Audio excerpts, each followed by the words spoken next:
माल की गारंटी बता रहे हैं। भाई, मेरे प्रधानमंत्री मोदी की ही ये गारंटी है, जिसने देश को दो बार स्थायी सरकार देने का काम किया।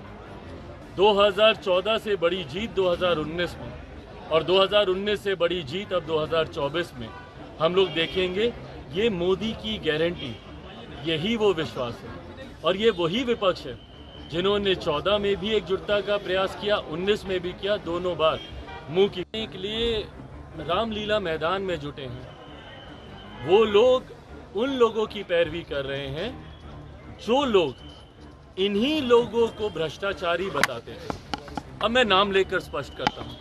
अरविंद केजरीवाल जी की को लेकर बहुत लोग चिंतित हुए कि भैया उनको जेल में डाल दिया गया, उनके साथ गलत सलूक हुआ, और उसके लिए अरविंद केजरीवाल जी के लिए, सुरेंद्र साहब के लिए सब लोग वहां पर इकट्ठा हुए। अब ये वही अरविंद केजरीवाल जी हैं जो दिल्ली के उसी रामलीला मैदान में अन्ना हजारे जी के साथ एक पर्ची लेकर घूमते थे भ्रष्टाचारियों की, जिनमें कांग्रेस और विभिन्न पार्टियों के कई नेताओं के नाम होते थे। वो तमाम अधिकांश नेता आज उनके समर्थन में उस मंच पर मौजूद हैं।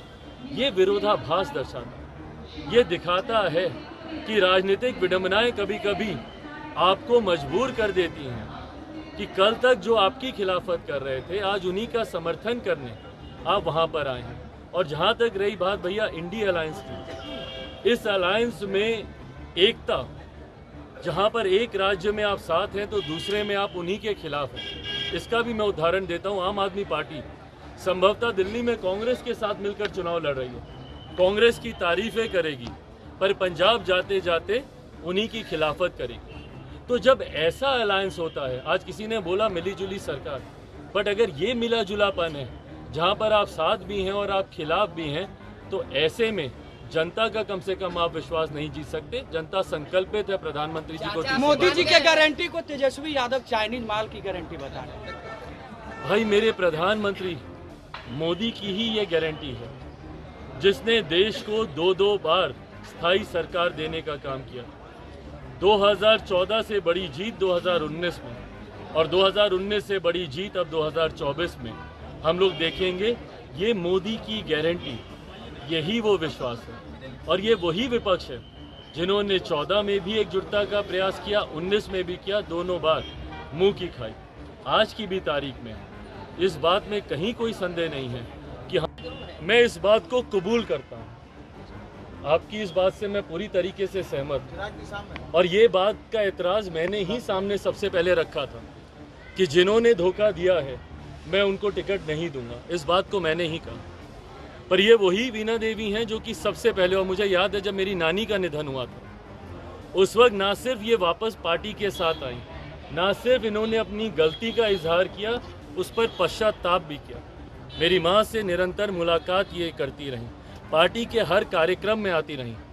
उन लोगों को मैंने आज भी टिकट नहीं दिया है जो कि टिकट अनाउंस होने के बाद मेरे दरवाजे के चक्कर लगा रहे थे। और कई ऐसे चेहरे हैं जो आप लोगों से छुपे नहीं हैं, जो कि सिर्फ इसलिए चक्कर लगाने लगे थे क्योंकि उनको बाद में इस बात का एहसास हुआ था कि आपको, कि हम लोग को, लोक जनशक्ति पार्टी रामविलास को उनकी सीट मिल रही है। उन्होंने तब लगाना शुरू किया। इनसे मैं मानता हूं कि इन्होंने ईमानदार एक पश्चाताप इन्होंने किया और पार्टी ने उसको कंसिडर किया।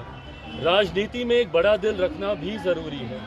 जब आप लंबी राजनीति की सोच रखते हैं, छोटे दिल के साथ लंबी राजनीतिक लड़ाई नहीं लड़ी जा सकती। ऐसे में हर वो व्यक्ति, भूल इंसान से ही होती है, बट अगर उस भूल को समय रहते सुधार लिया जाए, ऐसा नहीं कि भैया सारे दरवाजे खटखटा दिए और अब कहीं रास्ता नहीं मिल रहा तो आप समर्थन देने की बात करते हैं, इसको मैं नहीं मानूं।